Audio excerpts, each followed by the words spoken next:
Assalamu alaikum. This is our lecture number 44 of managerial economics, and the topic that we are discussing is capital budgeting.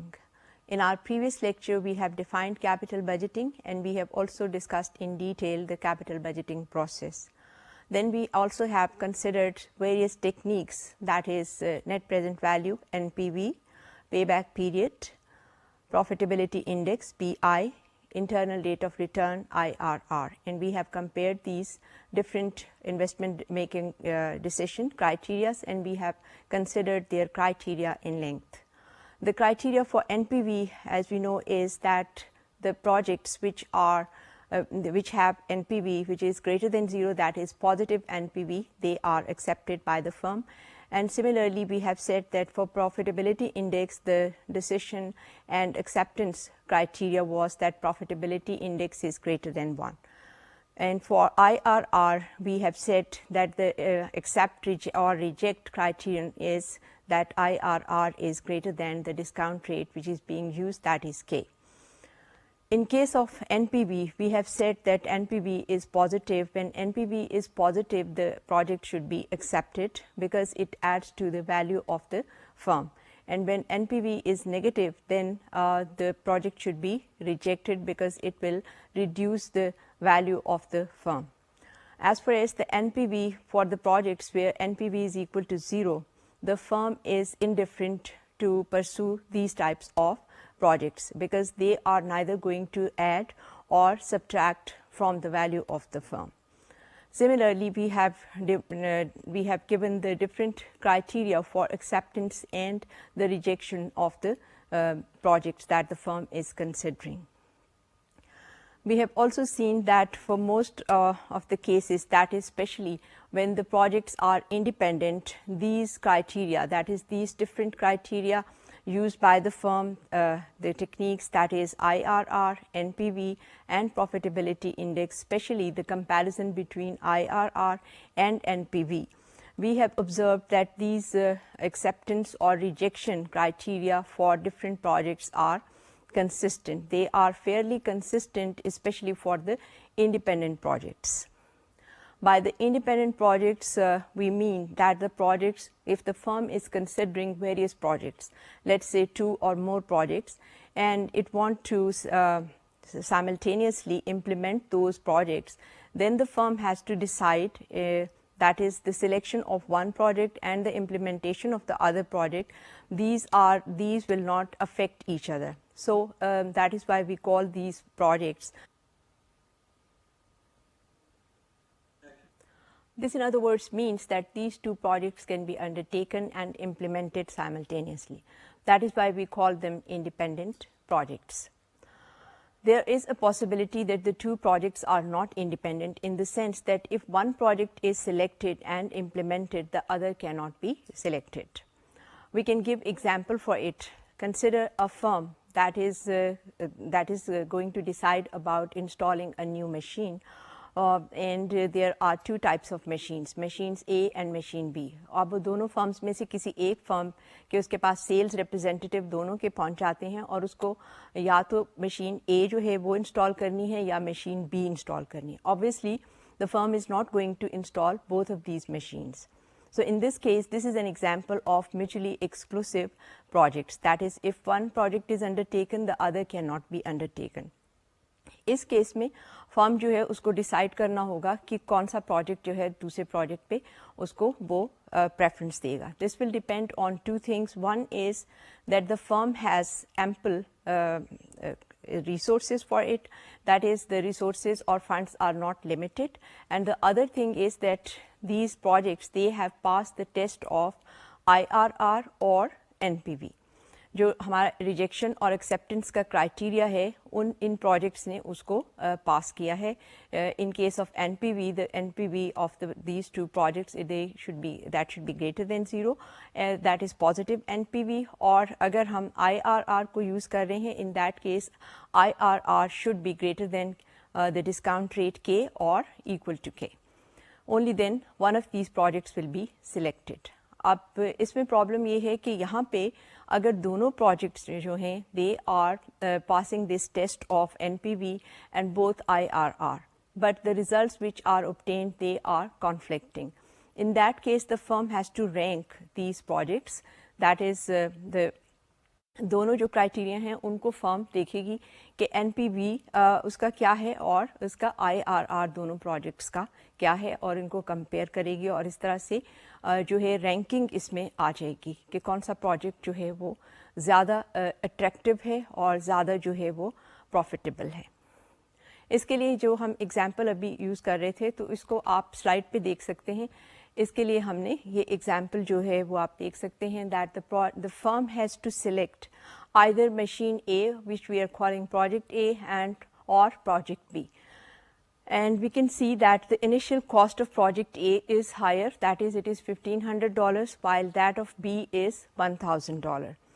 Now if we look at the cash flows in the successive periods, they can be seen as for project A these are 580 and in the tth period where t is equal to 5 it is 0, and for project B the successive cash flows are 400. The cost of capital is 15%. In this case, as we can see that if we look at the NPV of project A, that is equal to 156 and NPV of project B is 142. So if we use the NPV investment rule, this would mean that project A should be preferred over project B. But if we look at the IRR rule, we can see that IRR for project A is 20.1% and for project B it is 21.9%. So obviously here we can see a conflict or differences between the two rules as far as the ranking of these two projects is concerned. Now why these differences or conflicting decision appears, there are various reasons for it. One is that it is possible that the size of the two projects is significantly different. As in this case, we can see that the size is different, that is project A the size is $1,500 while that of project B is $1,000. The other reason could be, the other possible reason could be that there is a difference or discrepancy between the magnitude and timings of the successive cash flows of the two projects. Yet another one is that there is a significant difference between the pattern or shape of the successive cash flows of the two projects.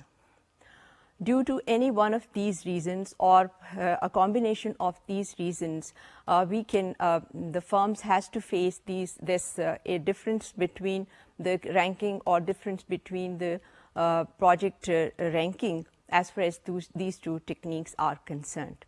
और जो financial managers हैं firm के, obviously उनके लिए ये एक problematic situation होगी कि एक प्रोजेक्ट जो है वो आईआरआर के अगर हम देखें तो प्रोजेक्ट बी इसमें ज़्यादा प्रेफरेबल है, लेकिन अगर हम एनपीवी को देखें तो इसमें प्रोजेक्ट ए जो है वो प्रेफरेबल है. In order to resolve this dilemma, there are various methods are used. One of these is called delta project method, and the other one that we are going to consider is, in that case we have to calculate the NPV profile of the projects. So first we will consider this delta project. लेकिन इससे पहले हमें ये देखना है कि ये जो डिस्क्रिपेंसी या डिफरेंसेस एनपीवी और आईआरआर में हम देख रहे हैं इन दोनों प्रोजेक्ट्स में, तो उसकी रीज़न हमने बताई है कि डिफरेंट रीजन्स हैं. That is the size could be different, size of the project is could be different, और the other one is that there is a difference between the magnitude timings of the cash flows. और इसी तरह से हमने कहा कि इसमें ये भी डिफरेंस हो सकता है कि जो कैश फ्लोज हैं सक्सेसिव पीरियड्स में, their pattern or shape could be different. And the difference and all these differences, these are based on the implicit assumption underlying these two techniques. That is, in case of NPV, the excess cash flows are reinvested at the discount rate which is equal to K, that we have used in calculating NPV. While in case of IRR, the excess cash flows are reinvested at the rate of IRR. So there is a difference between the rates at which these two are reinvested, that is the excess cash flows are reinvested. That is why we can see that this discrepancy between these two techniques. So, इसके लिए जैसे हम यहाँ पे हमने अभी कहा कि दो टेक्निक्स हैं. In order to resolve this dilemma, we can use two techniques. One is the delta project and the other one is where we have to calculate the NPV profile. First, let's look at the delta project. We have taken here the same example, that is where we were talking about the two machines A and B, and we call them project A and project B, and you can see that here. What we do is that we calculate or the difference between the successive cash flows, which that is we take an incremental or delta project. So, if you look at the screen, you will find that delta project is calculated as A difference B or A minus B. We take the difference between the successive cash flows and then we calculate the NPV and IRR for this delta project. And we can see that here we have calculated the IRR, which is equal to 16.4%, and the NPV is positive, that is equal to 14. The IRR is 16.4%, which is greater than the cost of capital, which is the same for both of these projects, that is 15%. So, this means looking at this from both criteria, that is from the NPV perspective and also the IRR, this means that this $500 additional investment is worthwhile. So, we can say that this means that initially, according to the NPV investment rule, project A was preferable to project B. And we have obtained the same result from this technique, that is the technique of delta project. क्योंकि यहाँ पे IRR जो है that is greater than K, which is 15% in this case, and NPV is greater than 0. So, this means that this additional investment is worthwhile from both criteria. So, इसके लिए हम यही decide करेंगे यहाँ पर कि जो फर्म है the firm should accept project A and reject project B if these two projects are mutually exclusive. The other method that can be used in order to resolve this dilemma is what is called the NPV profile. NPV profile is a graph which relates the NPV of different projects to various discount rates at which NPV is calculated, and that discount rate, as a result, we will see that the two projects, if we are considering two projects again, then at one point the two projects, the curve of the two projects will intersect, and that is the point which is called crossover discount rate. Again, we take an example for this to illustrate this technique. Let us assume that the firm has to decide between two mutually exclusive projects. That is, if one project is undertaken, the other cannot be undertaken. So, these are two projects where the firm has to decide either to remodel its old plant or to build a new plant. And this is what you can see on your screen in the form of a table. Here we can see that the capital budgeting techniques are, again we are using NPV and IRR. In this case, the IRR for project A is greater than that of project B. Project A is the build new plant. Project A is to build new plant, and if the firm decides to remodel the old plant, that is labeled as project B. If we look at the IRR, we have already seen that the IRR for project A is greater than that of project B. Now, but if we look at the NPV at 0% discount rate, we can see that in our table we have calculated NPV for various discount rates. That is what is called NPV profile. That is, we calculate the NPV at various discount rates. Here, as you can see, that we have calculated the NPV of two projects in the table for 0% discount rate. And in this case, if the firm decides to build new plant, then the NPV is 38.4 million, while for the remodel old plant, the NPV is 42.1 million. At a discount rate of 15%, the NPV for new plant is 7.7, that is for project A, and for project B it is 8.3 million. So up to this point we can see that for various discount rates, the NPV for project B is higher than that of project A.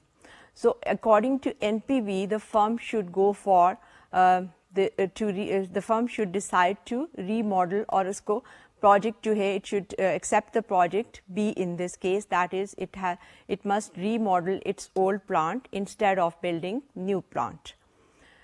But if we now look at the discount rate, which is quite high, that is 25%.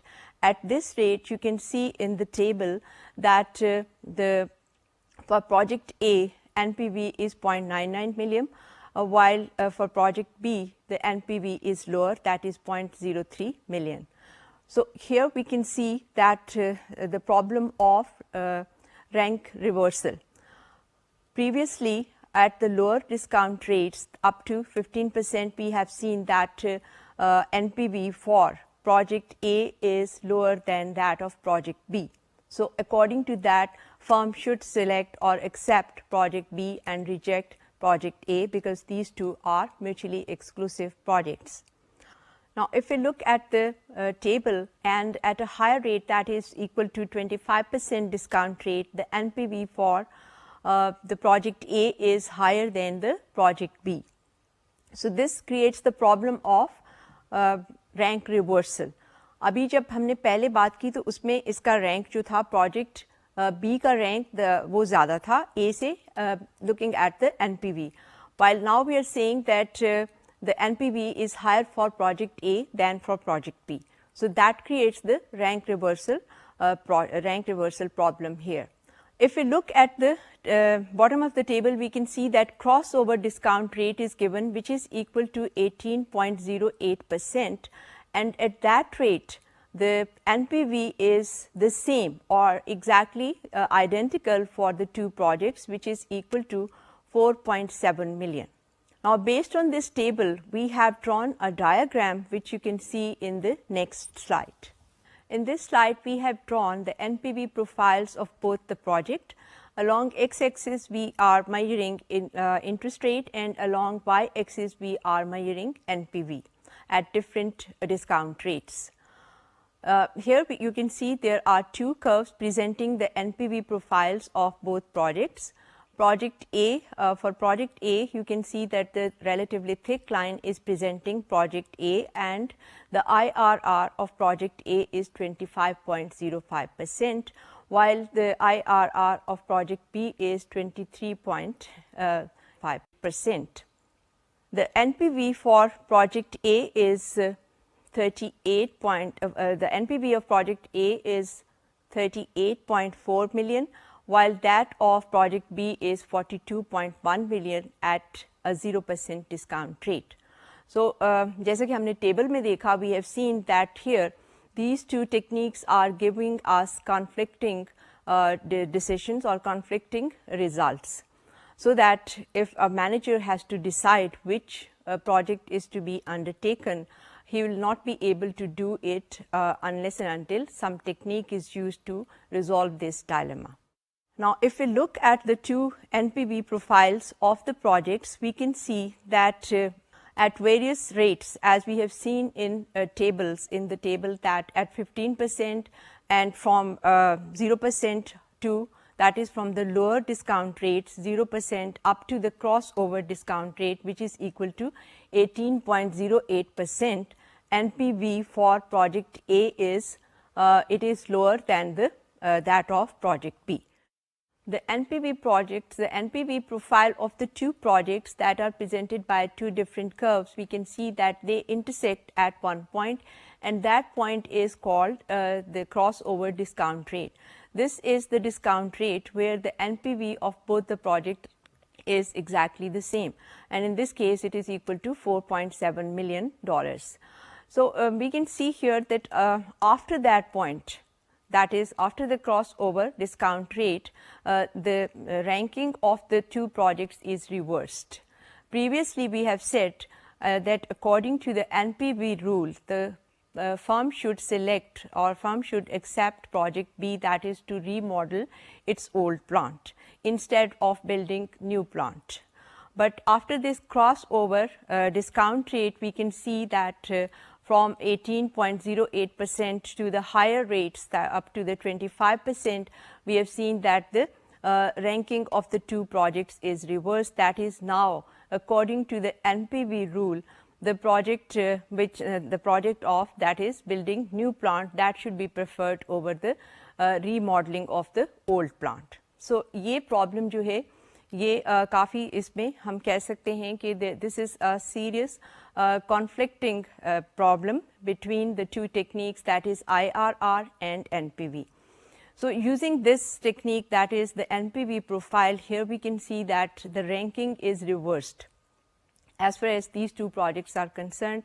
So according to this, if the firm has to decide that once this meaningful or relevant economically relevant crossover discount rate is found, then firm has to decide whether to select project A or to select project B by using any one of these techniques. As far as the NPV technique is concerned, it is considered to be superior in the sense that it is going to add to the value maximization of the firm. And as far as the IRR is concerned, we have seen that this can also be used because previously here in this case, project A was to be accepted and project B was to be rejected according to IRR.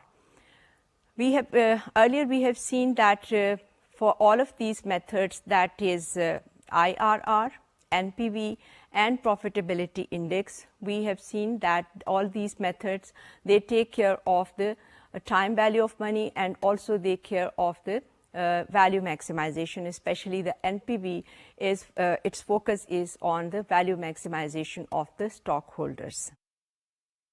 Now the question is which method is to be selected or which method is to be used, that is IRR, NPV or profitability index. We have already seen that as far as payback period method is concerned, it does not take into consideration explicitly the time value of money or the value maximization of the firm. Therefore, payback period method should be used as a complementary method to any one of these methods. On the other hand, if you have to compare NPV and profitability index, we have already observed that NPV is an absolute measure while profitability index is a relative measure. That is, NPV is calculated as the difference between the net cash flows, the sum of net cash flows and the initial cost, while in case of profitability index, it is a relative measure, that is it is a ratio of the present value of net cash inflows to the present value of net cash outflows. So that is a relative measure, and it is normally it is used when the projects are relatively small, because NPV is considered to be biased towards the large projects. Typically, it will also depend on the availability of the funds as far as the firm is concerned. अगर तो firm के पास ample funds हैं तो इसमें फिर जो है firm वो सारे प्रोजेक्ट्स को सिलेक्ट कर सकती है, एक्सेप्ट कर सकती है, जिसका एनपीवी जो है that is positive. But if on the other hand the capital is scarce and the firm has to ration its capital, then in that case obviously it will rank its various projects. उनको preference के हिसाब से it will rank its various projects according to the preference, that is according to their attractiveness. And if the projects are let's say they are independent, तो उस सूरत में जैसे हमने पहले कहा कि उसमें फिर उसको और उसके पास फंड्स भी हैं तो वो सारे प्रोजेक्ट्स जिनका एनपीवी जो है that is positive, it can undertake all those projects. But if on the other hand typically in case of public sector projects where the capital is scarce and there are competing projects, in that case profitability index should be used rather than NPV technique. So this is how we can see that various techniques can be used, and there are normally and most of the time frequently their acceptance and rejection criterion that is consistent. But as we have seen In some of the cases, when the projects are ranked, these ranking has to be reversed due to serious conflicting results which are given by NPV and IRR. Next, we are going to consider the cost of capital. So far, we have described various techniques, decision making techniques, that is IRR, NPV, payback period and profitability index, and we have all the time we have said that the cost of capital is given, that is we have assumed that the cost of capital is given, and we have not tried to explain the cost of capital, that is how it is determined. Now we are going to explain here describe various methods by which we can calculate this cost of capital.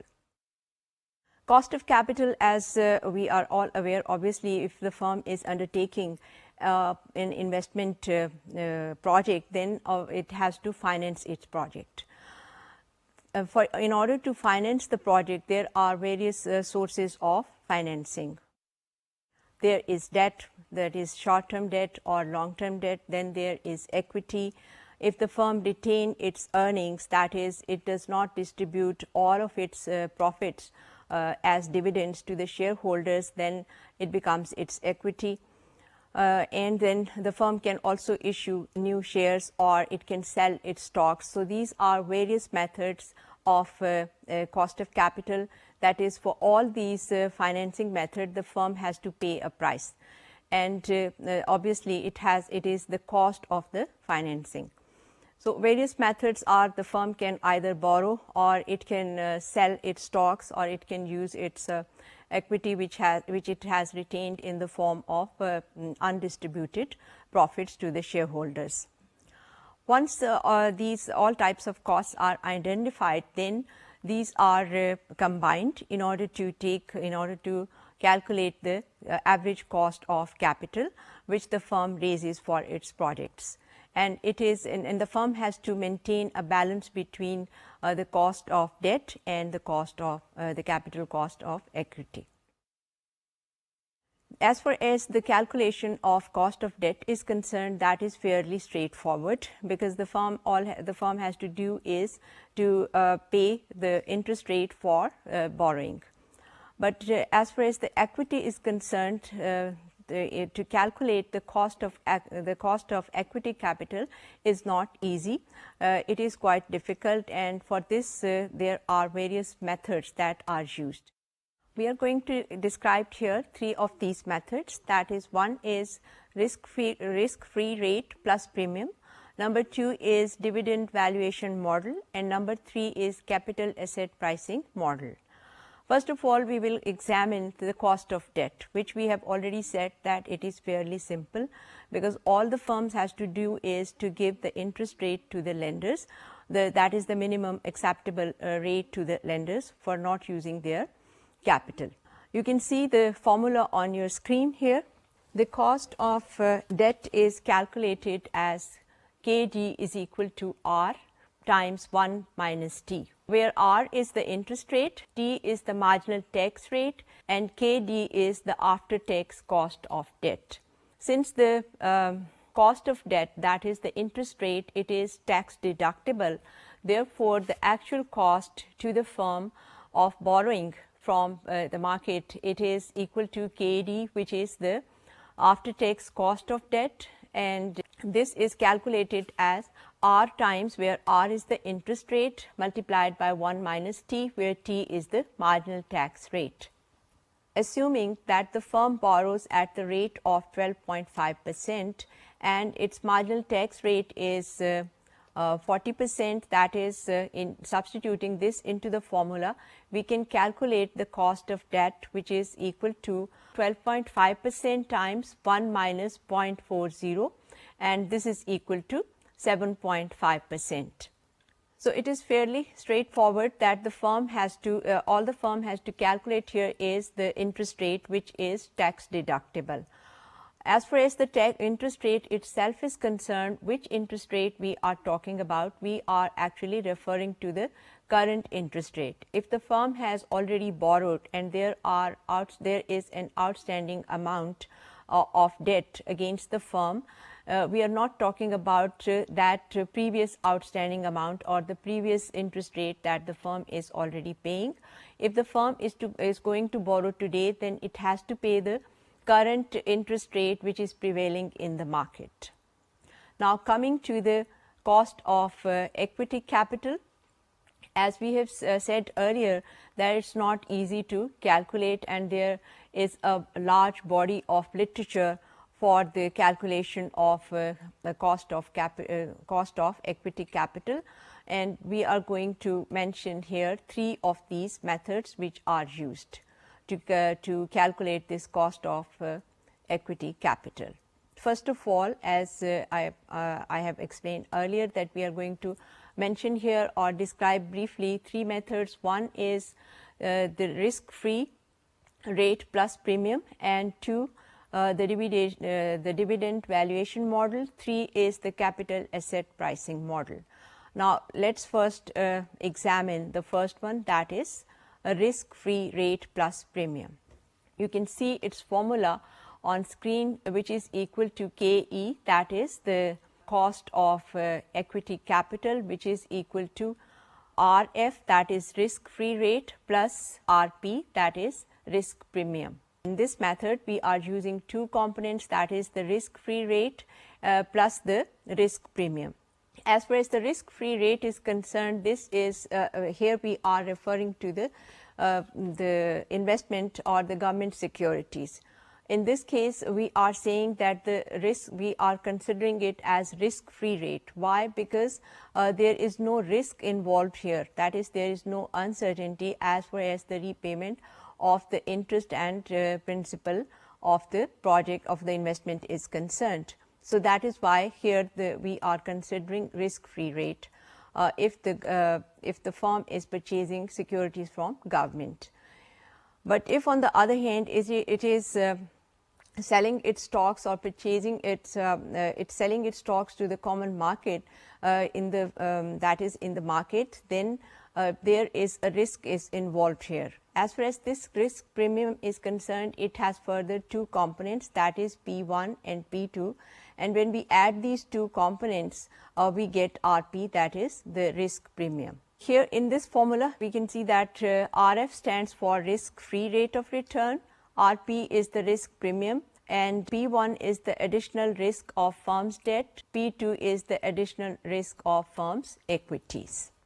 Assuming, now look at the screen, you can see that if we take an example here that risk premium, it is the risk free rate is 8%, and if on the other hand we compare the government securities and the securities from the firms, it is 11%. So, the risk involved here is 11% minus 8%, which is equal to 3%.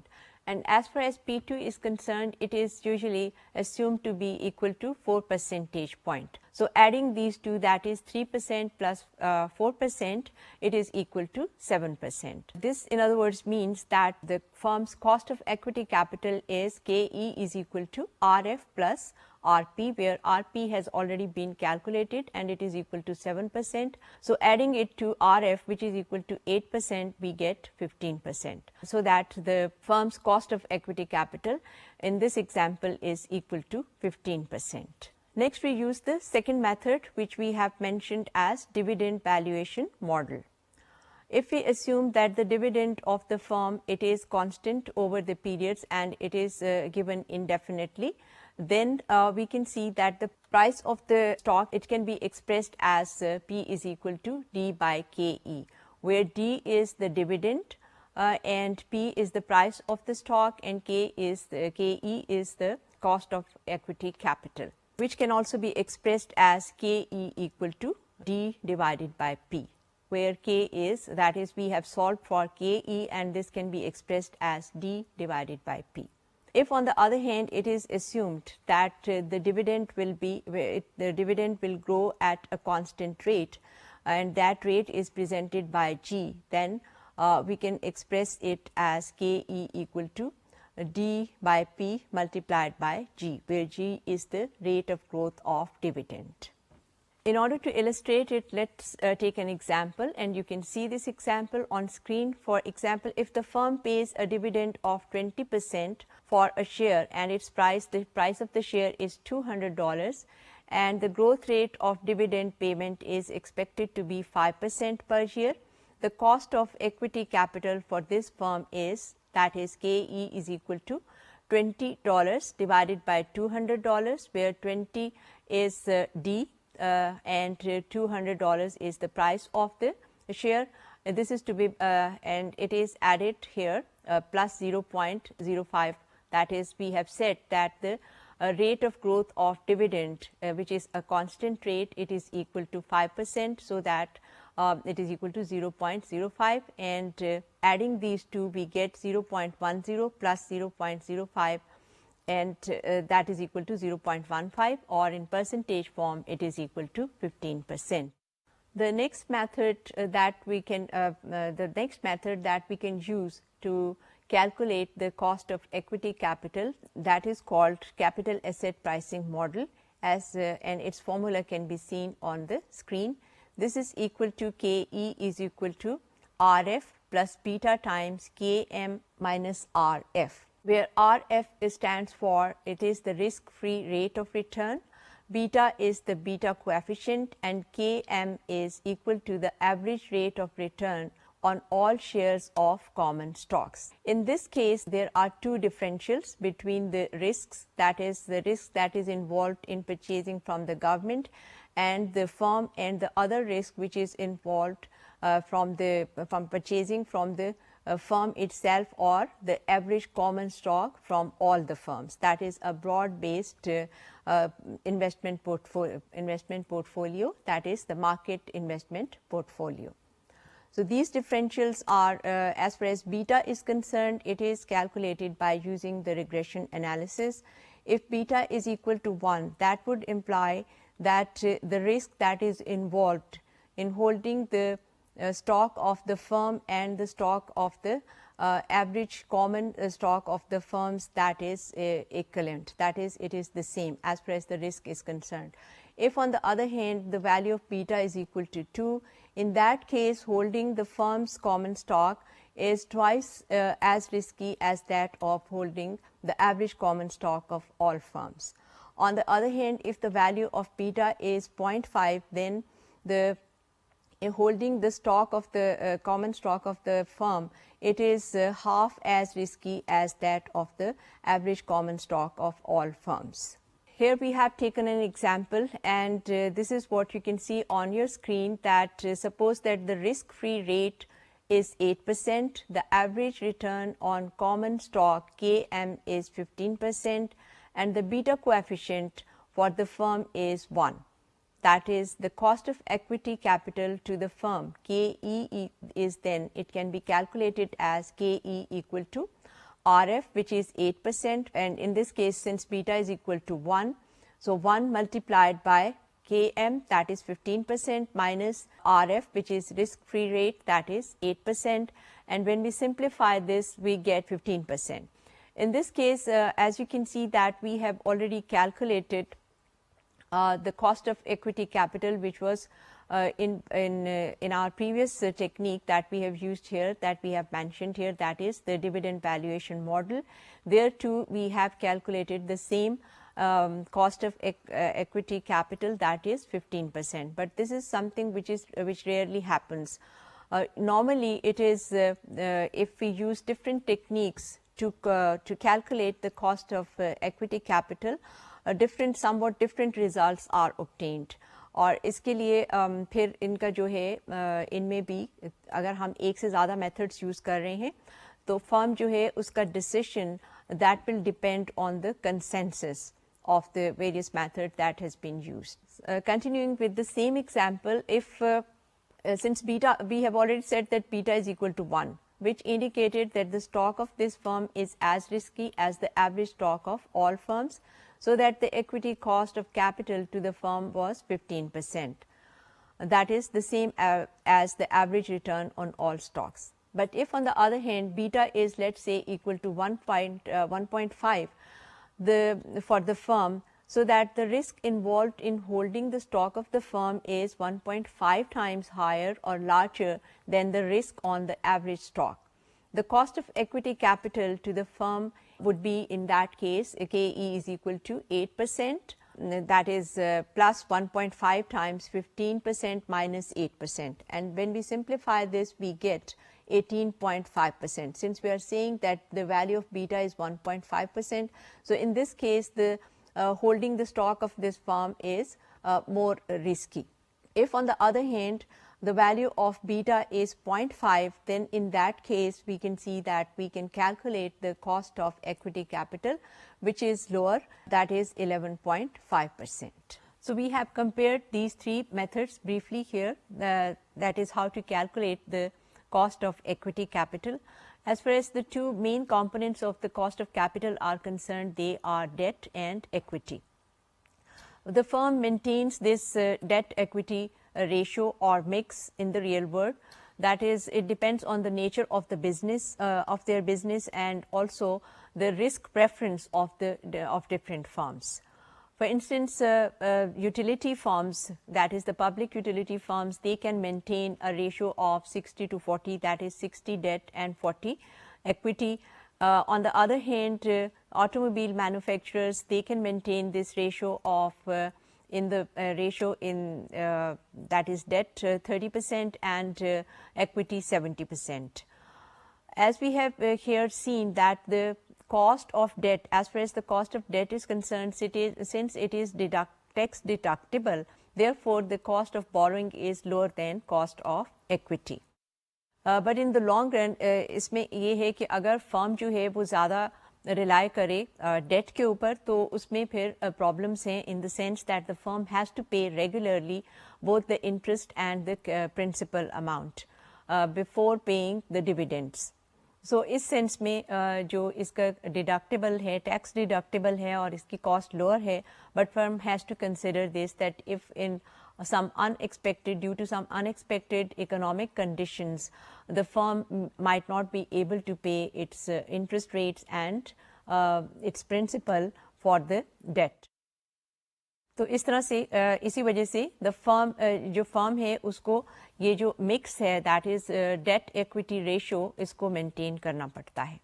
और इसके लिए next हम जो है weighted average cost, इसका formula आप screen पे देख सकते हैं. The firm has to maintain this debt equity ratio, and you can see the formula, that is the composite cost of capital, which includes both the cost of debt and the cost of equity. This is equal to WD KD plus WE where D stands for the debt and E stands for equity. So we can see that this composite cost or the marginal cost of capital, it is equal to the cost of debt and the cost on equity capital multiplied by their respective weights. So that WD is the proportion of debt, KD is the cost of debt, WE is the proportion of equity, and KE is the cost of equity. This is how we calculate the weighted cost of capital, which is also called the marginal cost of capital or MCC. In order to explain this, you can see a table on screen where we have taken, we have listed 6 firms, that is firm 1, 2, 3 up to 6, and you can see that in the next column we have shown the debt and equity ratios, and in the last column we have calculated the average weighted cost of capital, that is in percentage. For firm 1 it is 10%, for firm 2 9.5%, then for firm 3 it is 9.0%, then it start rising, that is firm 4 9.5%, 10.3% and 11.75% for firm 6. This can also be shown in the form of a diagram. Basically we have here calculated these average cost of capital on the basis of the debt equity ratio of these respective firms. In this diagram, you can see that there are 3 curves. One is the top curve is presenting the cost of equity. The bottom curve, it is presenting the cost of debt, and on the horizontal axis we have measured debt in percentage form. Along the vertical axis we have measured the cost of capital, and the middle curve, as you can see, that is presenting the weighted average cost of capital. Each dot on these curves is presenting an individual firm. For example, the first dot, which is labeled as 1, it is presenting the situation, the cost of capital of firm 1, and similarly dot 2 is presenting the cost of capital for firm 2, and so on. So if you look at the middle curve, you can see that this is presenting marginal cost of capital, MCC, or the average weighted cost of capital. And as you can see that the shape is U shape and it is fairly flatter U shape, लेकिन इसकी जो है वो बहुत ज़्यादा pronounced नहीं है, काफ़ी जो range है उसमें flat है. So that it indicates that first, if the firm is undertaking different projects, first the cost will decline and then it will start increasing depending on the debt to equity ratio. So firm जो है वो पहले जब different project investment के उनको लेगी तो पहले उसकी कॉस्ट कम होगी और इसके बाद आहिस्ता आहिस्ता ये जैसे आप देख सकते हैं, as you can see from the middle curve, then it starts rising. And now we have to consider the optimal capital budget, and this, as far as this optimal capital budget is concerned, here we'll see that as in case of a firm which is maximizing its profit, the rule that is used, that is the basic or the one of the most important rule of the of economics, that is MR, where marginal revenue is equal to marginal cost. That is, the firm will produce the output level where its marginal revenue is equal to marginal cost. In the framework of capital budgeting, this will be achieved when the firm will equate its marginal rate of return to its marginal cost of capital, that is MCC. This can be explained with the help of a diagram which you can see on the screen here.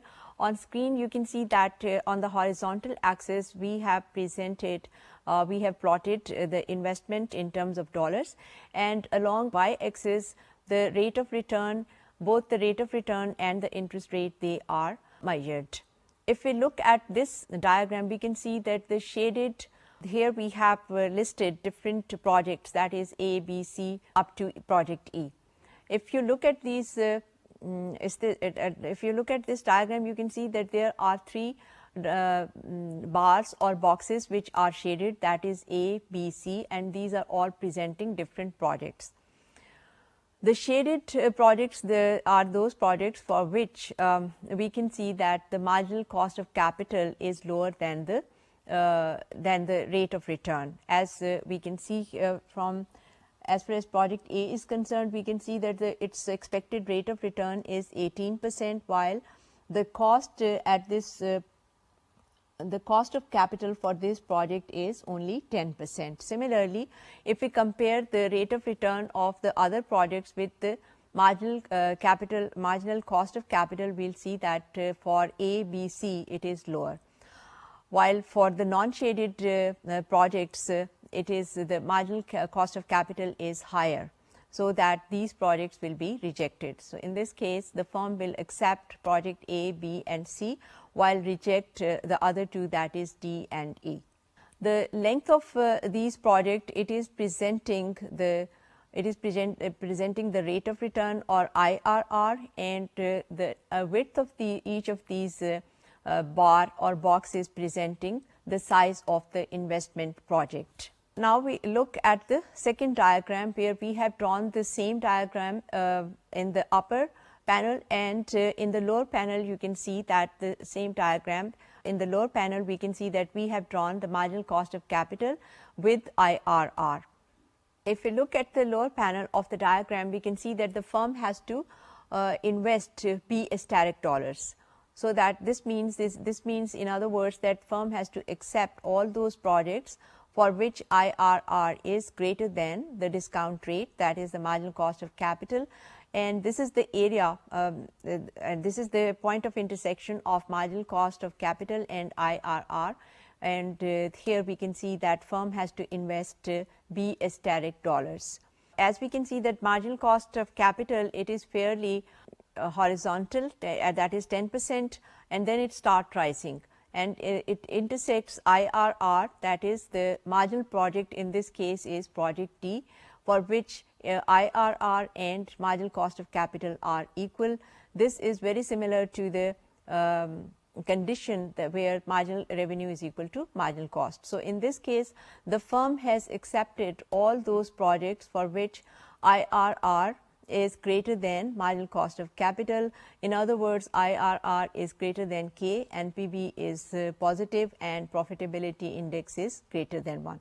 So, the firm has accepted all the projects which are profitable, and for these which are profitable, and we can see that the area between the two curves, that is the IRR and MCC, it presents the net profit of the projects that have been undertaken by the firm, and the firm will achieve its optimal capital budget where IRR is equal to the MCC, and that is equal to 12% in this case.